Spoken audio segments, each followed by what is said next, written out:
In 1992, one artist pulled off something no Western pop star had ever managed. He staged 69 shows across continents, from Bangkok to Bucharest, from Dakar to Buenos Aires, drawing crowds in the hundreds of thousands and setting industry-shattering records. The impact was not just measured in numbers, it redrew the limits of global fame. But what did it take to make the world feel Michael Jackson's presence all at once? And why has no music tour ever matched that moment again?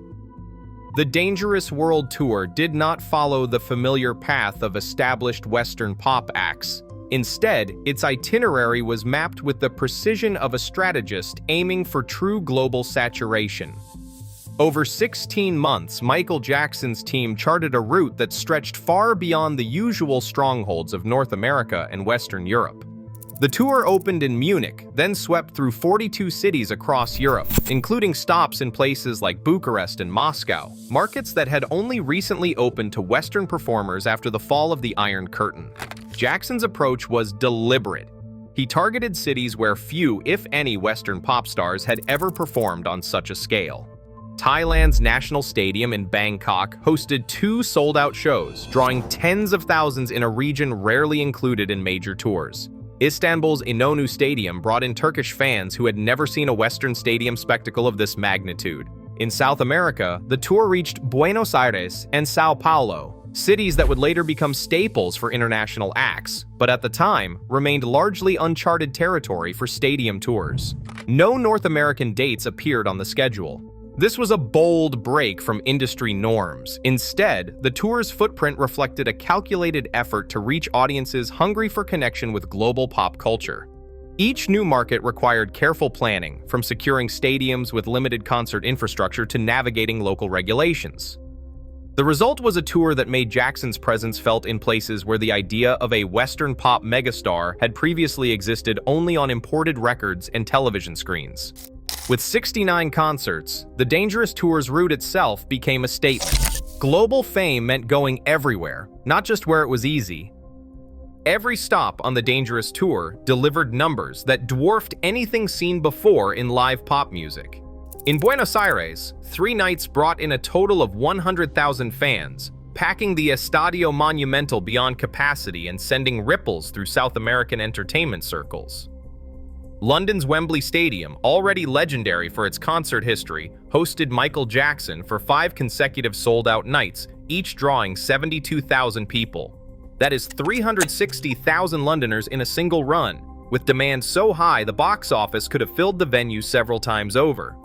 Paris welcomed 85,000 at the Hippodrome de Vincennes, while Bucharest's National Stadium saw crowds estimated between 70,000 and 90,000, a figure that would have been unthinkable for a Western pop act just a few years earlier. Asia proved no different. Bangkok's National Stadium filled with 70,000 on 2 separate nights, and Singapore's twin shows drew nearly 50,000 each.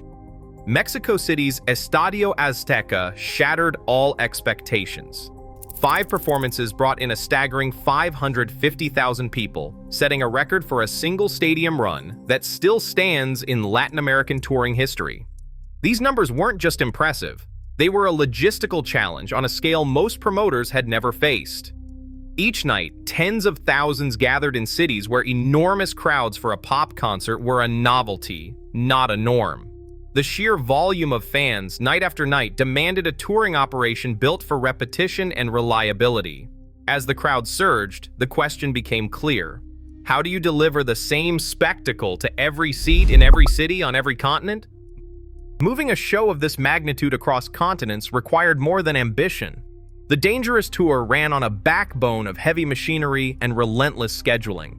Over 100 tons of gear, including lighting rigs, sound systems, stage components, and costumes, traveled the world with Jackson's crew. The initial plan called for a Russian Antonov AN-124, then the largest cargo plane available, to fly the equipment from Los Angeles to London. When certification issues grounded the Antonov, the operation shifted to a fleet of FedEx Boeing 747s, each packed with the tools needed to build a stadium spectacle from the ground up. Once the gear touched down, the ground convoy took over. 65 lorries rolled from city to city across Europe, unloading at each new stadium. The logistics crew worked in tight formation. Every piece had its place, every hour counted. Setting up the stage was a 3-day marathon, repeated with near-military precision for each stop.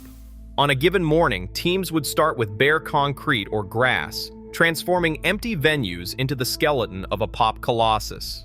Miles of cable snaked across the ground, while towers of speakers and lighting trusses took shape under strict deadlines. There were no shortcuts. The operation had to deliver the same show in Bucharest as it did in Buenos Aires, no matter the infrastructure or local challenges. Behind every performance stood an army of workers whose names never appeared in the program, but whose discipline and coordination made the impossible routine. The Dangerous Tour's spectacle started long before Michael Jackson took the stage. Every show was a feat of art and engineering, built to deliver the exact same impact in every city, no matter the local conditions. The backbone was a lighting grid with 1,000 precision-controlled lights, rigged to chase every beat of choreography. Sound thundered from 168 speakers, carefully arrayed to fill stadiums with clarity from the front row to the last seat. Behind the scenes, a dedicated wardrobe crew managed a collection of costumes worth $2 million, each piece custom-built by Michael Bush and Dennis Tompkins. Outfits ranged from 9-foot-tall fiber-optic giants to military jackets woven with 18-karat gold, all designed for quick changes and the physical demands of non-stop dance. Signature illusions elevated the show's drama. The toaster launch sent Jackson rocketing onto the stage through a trapdoor and triggered a blast of pyrotechnics. For the finale, a stuntman in a rocket belt soared above the crowd and vanished into the night sky. Each performance fired off more than 500 pyrotechnic effects, sequenced to the second. Every element, costume, light, sound, and special effect, was timed to Jackson's choreography, creating a seamless fusion of movement and machine. The result was a stadium show that felt impossibly precise, yet alive, night after night, no matter the continent. Profits from the Dangerous World Tour did not simply flow back into the music industry. Michael Jackson pledged every dollar earned to his Heal the World Foundation, turning the tour into a platform for real-world change. Bucharest, a city still adjusting to life after communism, became a focal point. In October 1992, more than 90,000 people filled the National Stadium for a concert broadcast live on HBO, setting cable ratings records. That same week, Jackson visited local hospitals and orphanages, delivering supplies and meeting children who had only known hardship. The foundation's reach extended far beyond Europe. In war-torn Sarajevo, Heal the World coordinated an airlift of 46 tons of food and medicine for children trapped by the siege. These efforts were not limited to press releases or stage speeches. They left a tangible mark on communities facing crisis. The Dangerous World Tour's global scale gave Jackson the means to direct attention and resources where they were needed most, using pop spectacle as a force for humanitarian action. Grossing over $100 million across 69 shows, the Dangerous World Tour set a new commercial bar for live music. Stadiums that had never hosted pop concerts before now saw crowds in the tens of thousands, night after night, with ticket demand often outstripping supply. Promoters and artists took notice. The scale and logistics of Jackson's operation, with fleet airlifts, 3-day builds, and synchronized effects, became the model for the next generation of stadium tours. U2's Pop Mart Tour and Madonna's Girly Show both followed in the wake of Dangerous, adopting global roots and production ambitions that echoed Jackson's blueprint.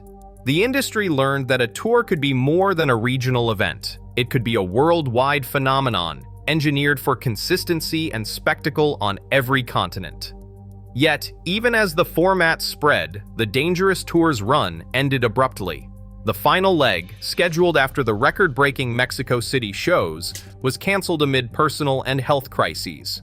Still, the tour's financial scale and technical standards left a legacy that stadium acts continue to chase. Today, stadium tours still chase the scale and spectacle Michael Jackson set into motion across continents, cultures, and causes. As global pop icons shape headlines and hearts, the blueprint he forged reminds us. True influence reaches beyond music, leaving a legacy that the world still measures itself against. Share your thoughts below.